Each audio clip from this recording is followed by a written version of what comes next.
On this Sunday morning, May 2nd, 1954, we gather in the chapel on Sunrise Ranch with a deep spirit of thanksgiving to God for all His many blessings, and particularly the blessing of moisture with which the earth has been refreshed. And now we know that with the coming again of the warm,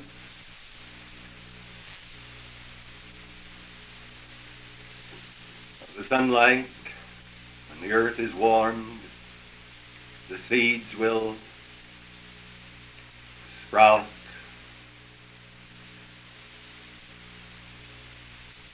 and the plants will grow. And the earth shall be covered with a garment of green, which is the garment of life. With this spirit of thanksgiving in our hearts, let us have a moment of devotion.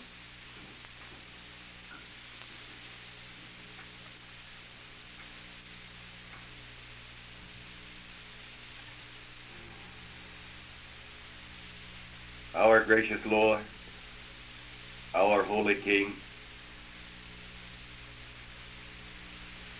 hallowed is thy name to us.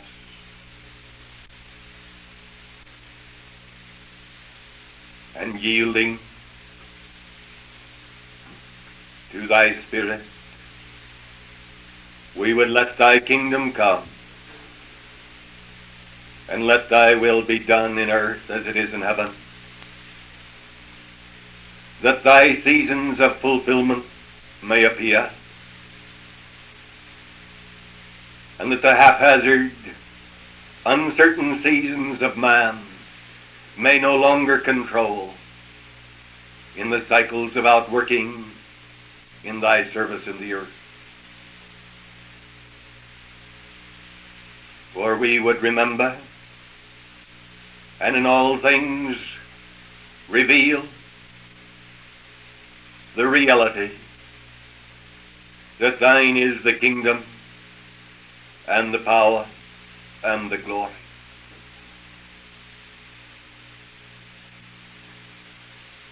Now and forever in the Christ. Amen.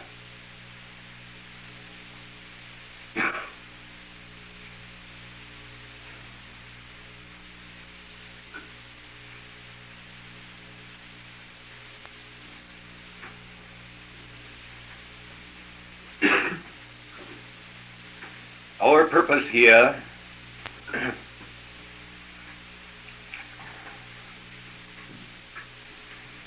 is to be, or to learn to be, servers in our Master's harvest field.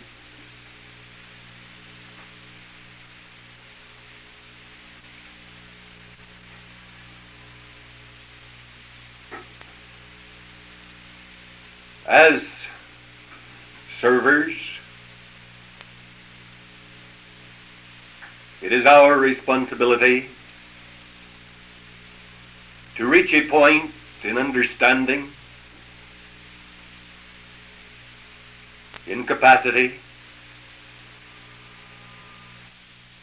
where we may help others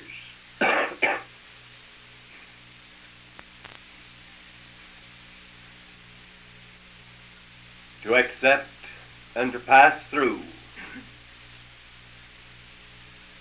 essential periods of cleansing by which there may be a renewing in body and mind and heart. We realize that if we are to reach a point where we can help others be made new, we ourselves must first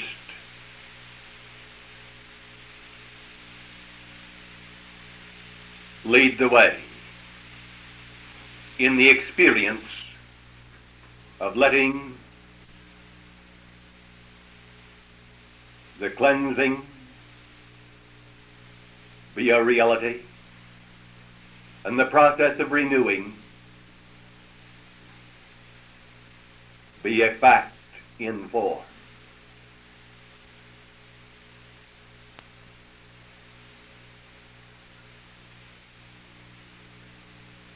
As we realize the need for this deeper cleansing,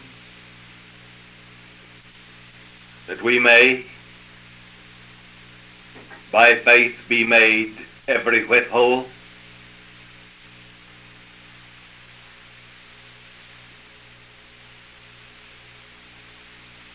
we are in position to begin to accept and receive that power of God by which such fulfillment may be known.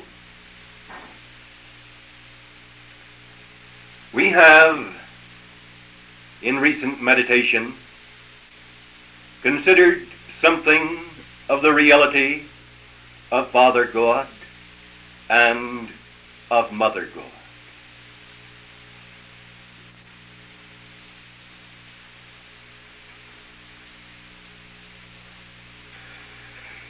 To the end that we may allow the manifestation of God on earth,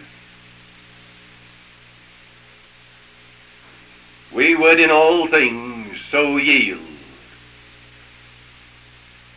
that each in his or her appointed place and according to the divine provision of capacity do that which is needful to the revelation of God on earth, which is to say, the revelation of Father God and the revelation of Mother God. As we pause to meditate upon these things,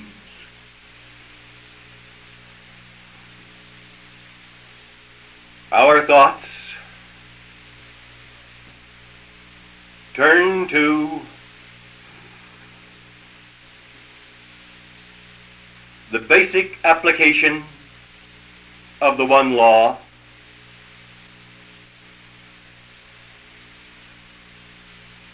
by which essential building or creating may appear, and by which essential cleansing may be maintained.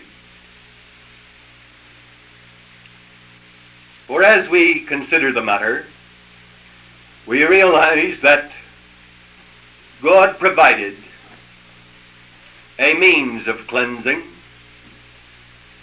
and that means of cleansing was ordained to function in the ideal state. A certain amount of cleansing is essential at every level of being, in heaven above or in earth beneath.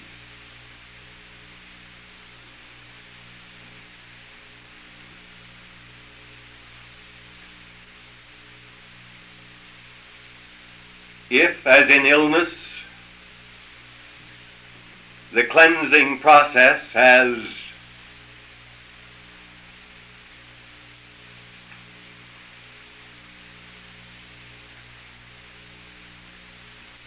not been adequate,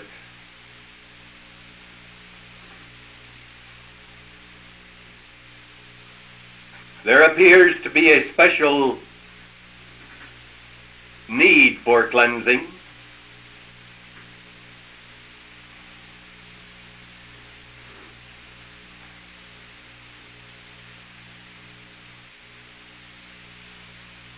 the functions of this process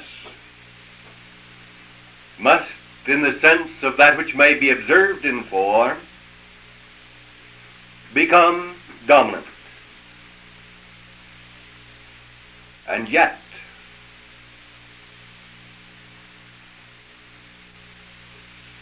in the sense of actual function, in the sense of that which is actually at work, in both the visible and invisible realms, this function of cleansing must never be allowed to become dominant.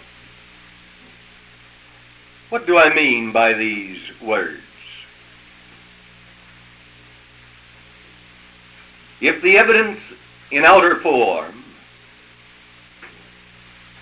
is distorted and failing to function according to the fullness of life, that which is evident is a dominant need for cleansing. But if we try to achieve this cleansing without regard to the dual function of the law, we will fail. And in this, mankind has been most successful in failing. And it is for us to change the tide. Let us consider the principle. It is the principle of pulsation.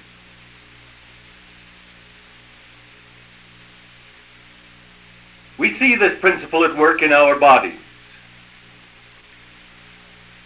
in the respiratory system.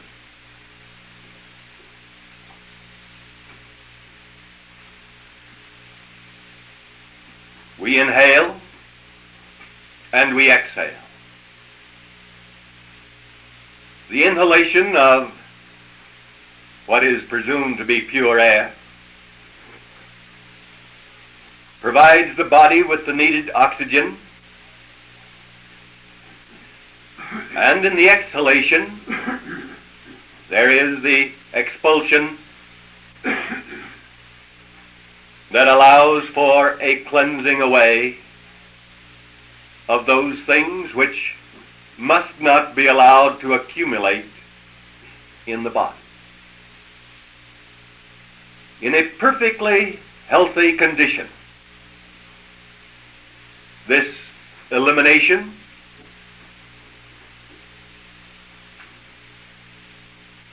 of matter that ought not to be is constant.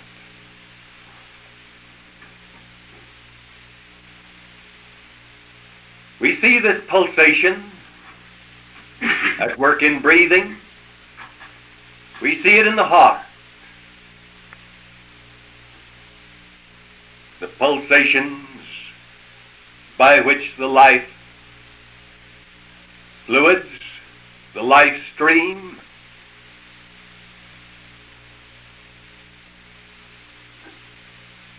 is caused to move in artery and vein. We see the provision of that which permits the building, and we see the provision of that which permits the cleansing away of refuse. We see this cycle of pulsation in relationship to the alimentary canal. We eat, and we allow the elimination of refuse.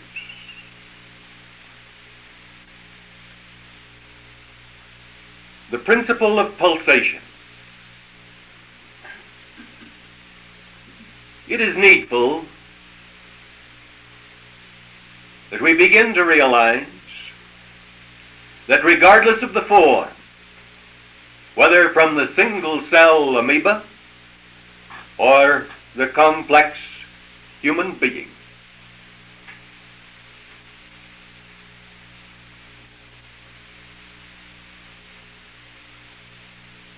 the application of the one law in relationship to form, here or anywhere, is on the basis of pulsation.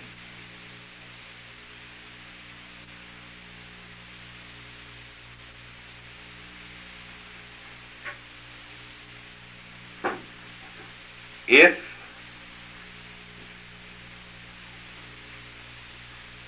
the ebb and the flow ceases at any point,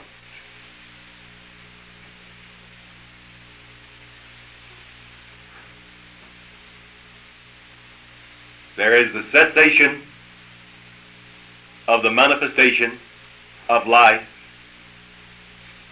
in the form at that point.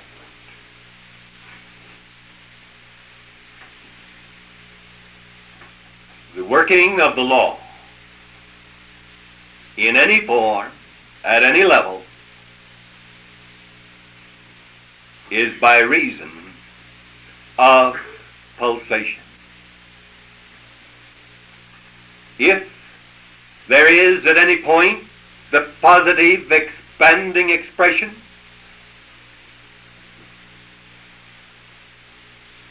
and then the negative form fails to respond thereto, at that point there is death. Whether in the amoeba, in the nucleus, or in the sun, in the solar system, there is the expanding expression of the positive element in radiation, in the release of the positive forces of being. But those forces of being do not become power in the sense of the living of life in form until there is the response thereto in the negative aspect of the form. And it is this pulsation between the positive aspect and the negative aspect that provides the current of life. If there be the positive outflowing,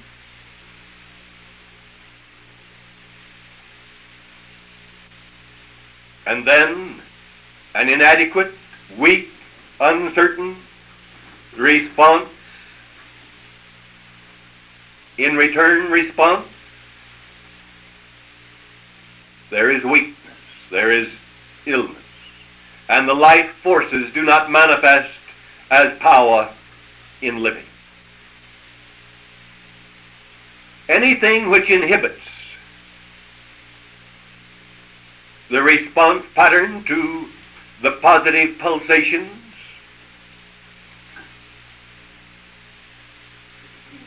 inhibits the expression of life in the form. The forms through which the pulsing rhythms move, extend from the single cell to the solar system and on beyond. And we are in between.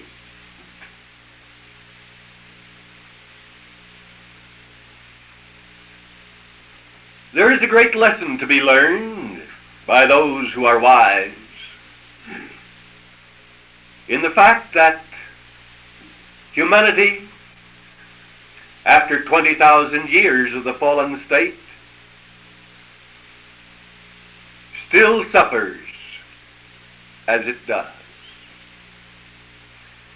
The positive pulsations in radiation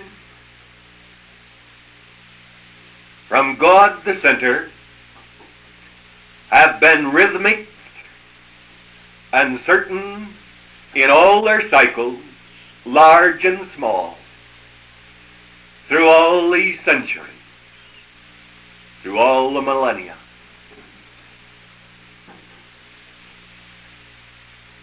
But God, with all of his power, could not force humanity to receive and respond adequately. There has been some receiving and a little response, or the body of mankind would have perished from the face of the earth. But it has been an inadequate receiving, an inadequate response. In desperation, human beings would let a little more of the response appear, do a little more receiving, and then again become self-sufficient, self-satisfied, arrogant, self-willed, and self-acting, at a level which was not more than a tenth of what could have been, and in season must be. Man accepted a level above which he has refused thus far to move.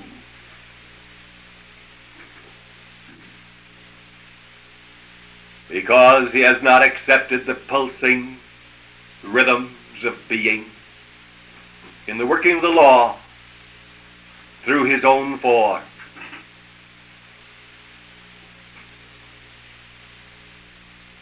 And he has contented himself with barely existing instead of opening to that which is, and permitting himself to know the resurrection and the life by which he might share the full, strong rhythms of the heartbeat of the body of God.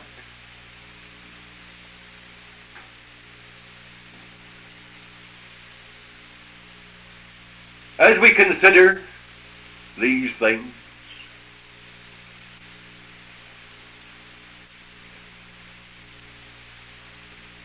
we realize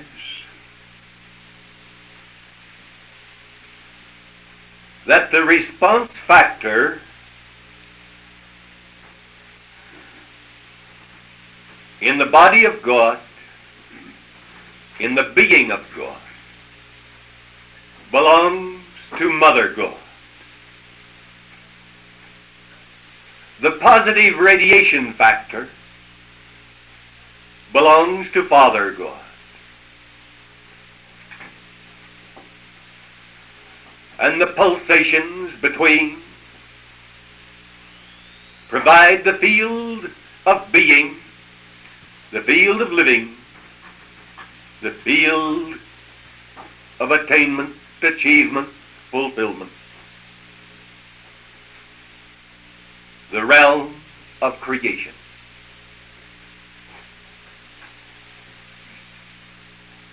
We realize that we cannot comprehend that which we do not allow to manifest within ourselves in some way. We cannot comprehend anything of any level which is not allowed expression through ourselves.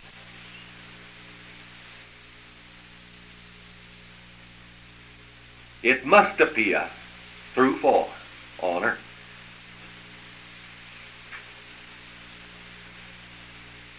We have, as the body of humanity, had that uneasiness, that insecurity, that restlessness, which gave evidence of the absence of Mother God. We have perceived something of the pulsing, positive expression of being from God.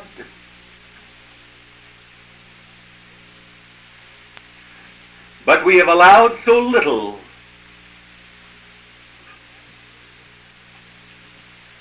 of the vigorous response thereto to appear in our lives that we could not see or know. Here on earth, that which would have given this realm of creation the spirit and the nature of home, the true expression and manifestation of Mother God. If we are to share in the full, free rhythms of life, we must let the cleansing take place without allowing this dominant need to become the dominant factor in consciousness. For that is where human beings fail. And you who have functioned as servers know full well how it is that human beings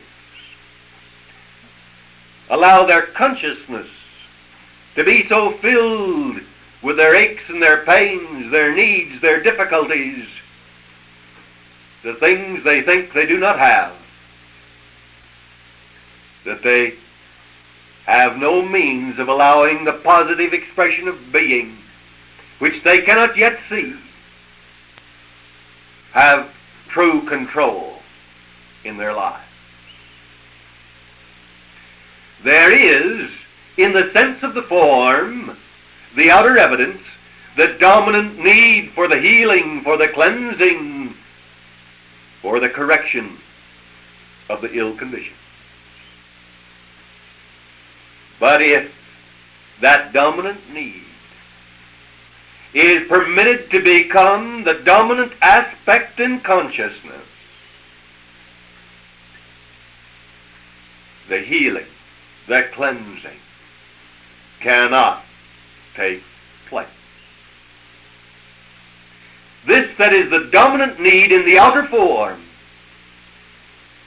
must be relinquished to the control point in an attitude of trust and faith. So that even though it is there, as far as the consciousness of the individual is concerned, it becomes a secondary factor. The need for the centering in God, the need for the fulfillment of the whole, the need for rising above all personal and petty limitations must become the dominant factor in consciousness. Otherwise, the human capacities of being are not permitted to share and make manifest in form where they can be perceived, and seen and known and experienced. The positive pulsations of God being by which this need may be cleared. To convince human beings of this one point is the most difficult thing in our whole ministry. The human vision sees the need, is centered there, and the human consciousness becomes so filled with that it is not aware and has no means of becoming aware of anything else. So the ill condition continues and worsens until the form is lost. But if, recognizing the need for cleansing, for healing, for growth, for development, for fulfillment, for all the things which we recognize as being necessary, if seeing them and acknowledging the need, we let them become completely and utterly secondary Now, if we deny the need when it is present, and try to function from the standpoint of positive God being, we will fail. We must acknowledge this need. And if by reason of human pride we shut our eyes to it, if by reason of concepts of human self-sufficiency we deem ourselves to be sufficient and adequate, and we say, I am not going to let all of these needs bother me. I'm going to function from the standpoint of positive God. What happens? The same old thing that is worked out in human history in various forms over and over again. We have accomplished nothing. We have not risen above the ceiling under which man has been struggling with his 10% or less of fulfillment.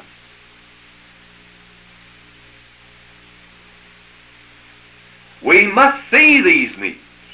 We must face them. We must accept them. We must acknowledge them.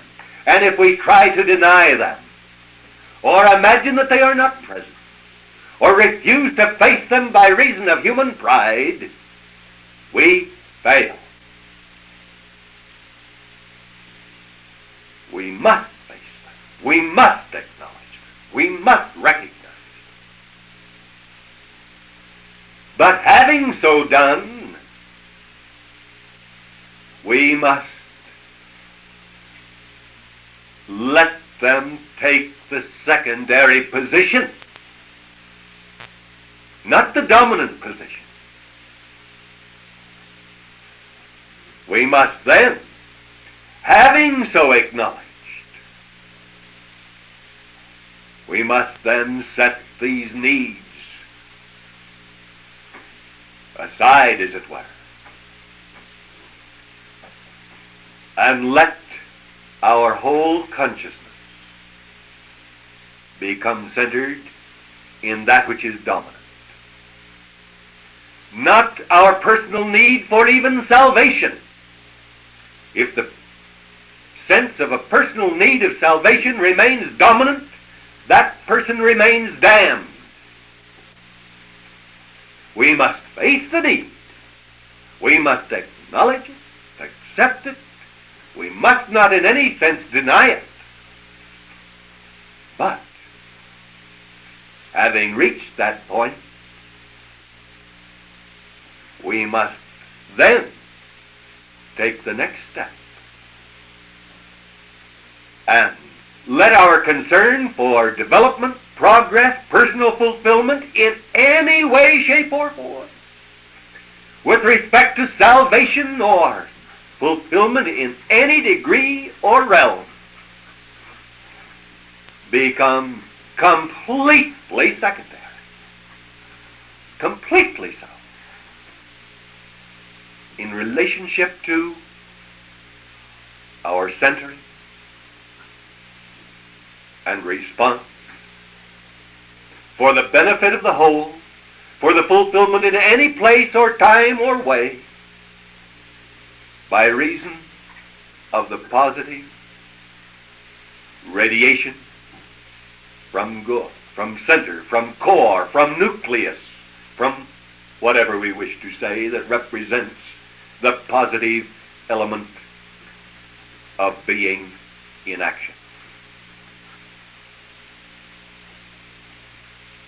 Then the human mind will not be trying to direct and control the uses of the positive outflow.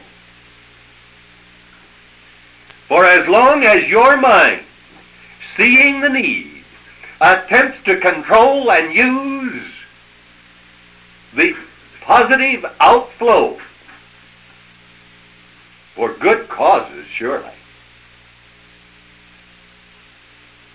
that person is defeated by his own function. You say, I accept the positive current from God. But you want to determine how it shall be used What shall be fulfilled in yourself or in another? When? How? And you will fail. This is the breakdown, for human beings have been through the centuries refusing to let the will of God be done in earth as it is in heaven. Having acknowledged the need on earth, seen the condition for what it is, faced the issue honestly, squarely, we then yield to the positive outflow, unconcerned as to whether the fulfillment comes in someone over there, in the clearing of that condition first, in whatever manner whatsoever, through whom, when or how, not demanding one thing for ourselves, not requiring one step from the standpoint of position or fulfillment or healing, not requiring anything for ourselves, but actually rejoicing in a completely selfless joy in the response and the outworking, the fulfillment, the manifestation out here, anywhere, at any time, under any circumstance, through any person. And if there begins to be a fulfillment in some person over here, we rejoice, then we share. But if we say, such and such a person is being put ahead, such and such a person is receiving such a blessing, I ought to have that blessing, I'm hurt. And on the basis of human reaction and pride, the person stiffens up and ceases yielding to the positive power. Then the breach gets wider and wider and wider. That person who is suffering from human pride becomes more and more meaningless until he either wakes up and responds anew or passes from the scene of things.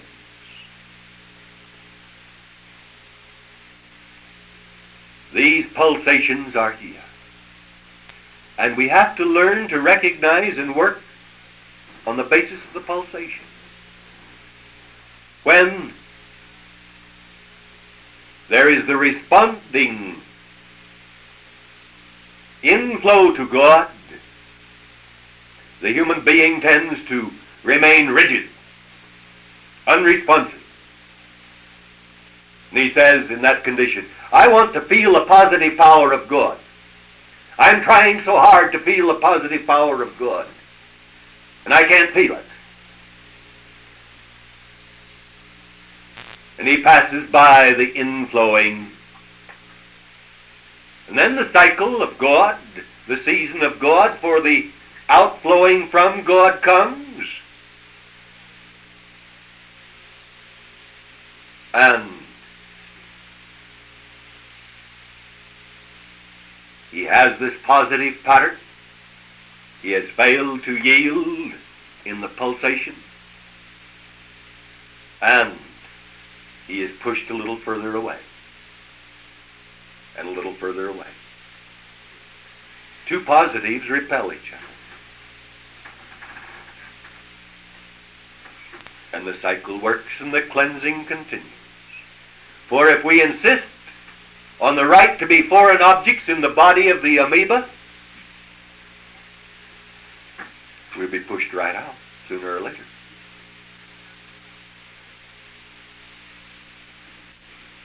This pulsation, whether its rhythm is 1 second or 1 year, depending upon the cycle, is beside the point. That pulsing rhythm is there. In some places, moving at a very high rate. In others, a long, slow pulsation. We may say it takes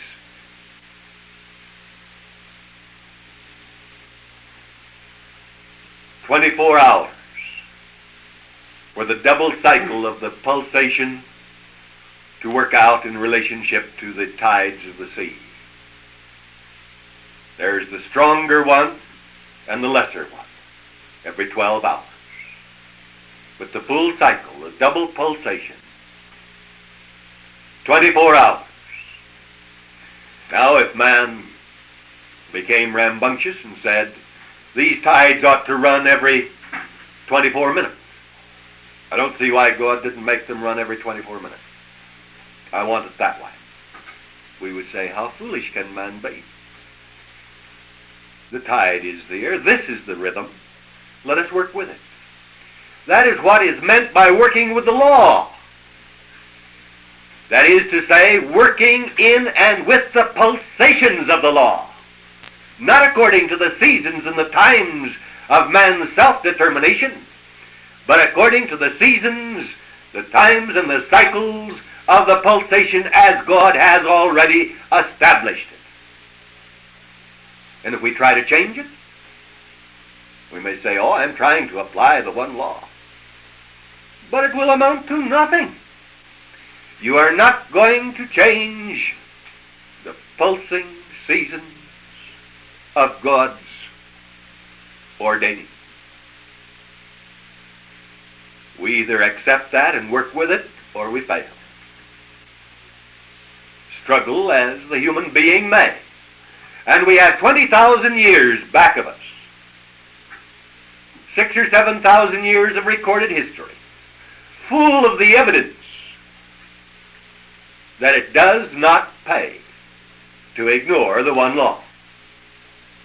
But in what way do we ignore the one law?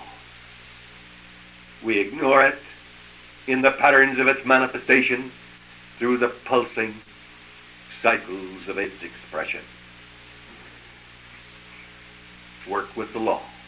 Don't try to set the law up yourself as if you were God. That's what caused the fall in the first place. You are going to be positive. You are going to use the one law.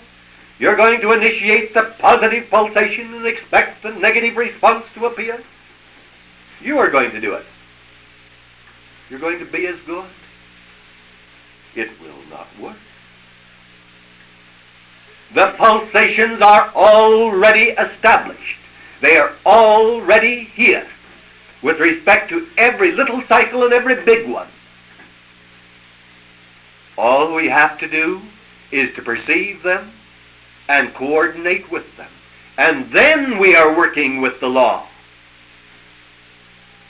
But if we ignore those pulsations and try to establish our own rhythms, we are trying to be as God, and we will surely fail. But if we will accept the pulsations that are, little or large, and work with them, then we will be sharing in and with God the expression of God being. And the proper cycle of response to the positive radiation of Father God will appear through us, and we will begin to know Mother God. And knowing Mother God, we will begin to be at home on earth, where God has placed us. So it is that the kingdom comes. So it is that all fulfillments are possible. And anything that disregards these already established pulsations, which is to say the control factors, the kingdom factors, the kingdom of heaven that is at hand, is what? The pulsing rhythms of the operation of the law in all the cycles of being and creation all around us. We conform with them, and we know what it is to share God's creative work. We ignore them and seek to establish our own, and we fail.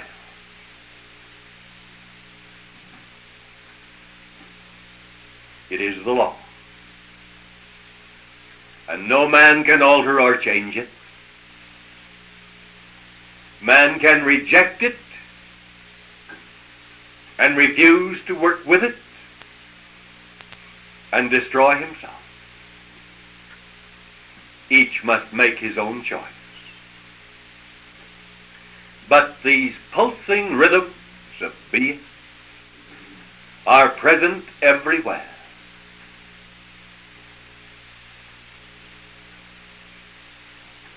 And we have the responsibility of receiving from God the positive radiation, of responding thereto and doing what? And giving it back to God.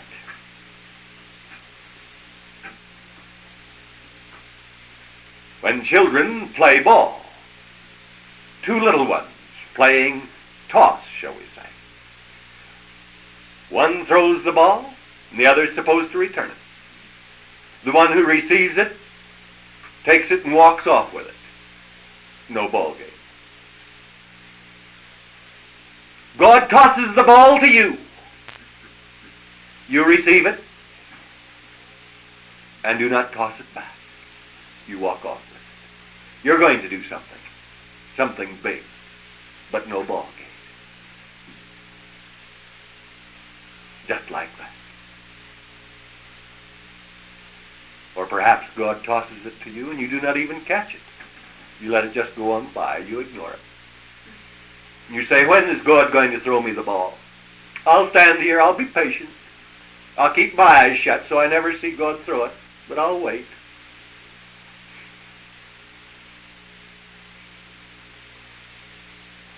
We must be alert. We must begin to perceive, to sense, to feel, and to know the pulsations from God, and to work with them.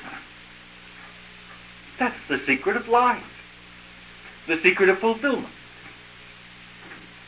And as we feel it coming from God, filling us, do we say, well, now I'm beginning to feel something. I'm going to have to use this. What are you going to do with it? Like self-active Peter did so long ago? Go out and start using? Or are you going to hold steady and let it fill your being and thrill your being until you cannot contain it any longer and give it back to God? And then let it come. It begins to appear and fill, becomes higher and higher until you're filled, and then it goes over the top and back to God, over and over again, in every little cycle, in every big one. You receive, but you cannot respond in the sense of true expression the minute you begin to receive. You have to let yourself be filled. And then there is the overflow. And what do you do with it? You try to use it here, you try to do that with it, or do you give it back to God? Let it flow back. Receiving and responding. What is responding? Responding is just receiving on an open, yielded pattern until being filled. You reach the absolute limit of your capacity to receive. And you give it back to God. The ebb and the flow. The pulsing working of the law. And you accept the cycles, and you do not try to change them. And you work with them. You do not cut yourself off by human pride or self-activity. You let the will of God be done in earth as it is in heaven. And you acknowledge the reality that thine is the kingdom. Well, where is the kingdom? Your body, your whole being with all of your capacities. And thine is the power that fills the kingdom until it can contain no more. And then Thine is the glory, the wonder and the beauty of the return of that to go. And you have become a part of the ebb and the flow, the pulsation of life.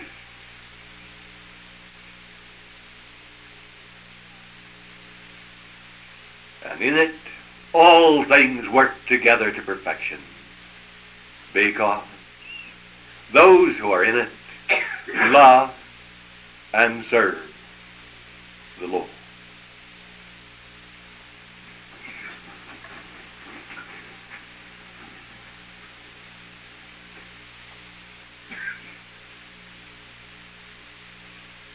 Our gracious King, we thank Thee for Thy loving invitation. Enter Thou into the joy of Thy Lord. And we would yield and learn to be open and responsive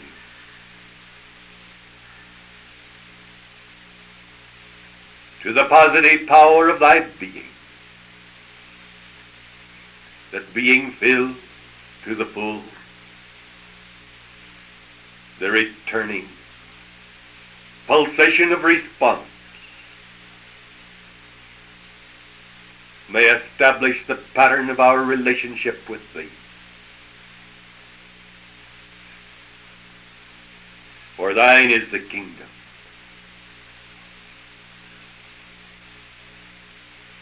we remember Thy word, Thy kingdom come. We are the kingdom.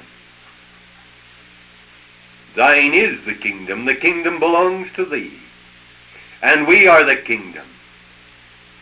And we would receive the positive power of Thy radiation until being filled, we come unto Thee, not empty-handed, but filled to overflowing, that the returning cycle to Thee may have meaning. And then we wait upon Thee and let the cycle be repeated over and over again, that we may share the pulsations of being, the pulsations of creation, the rhythm of deity, expressing through all the cosmos the music of the spheres, the coming of the kingdom in power and in glory. The kingdom yielded up to the positive centering in the King. Oh, Father, we thank Thee that it is so, and shall be so in and through and for all who yield to Thee. And let Thy will be done in earth as it is in heaven.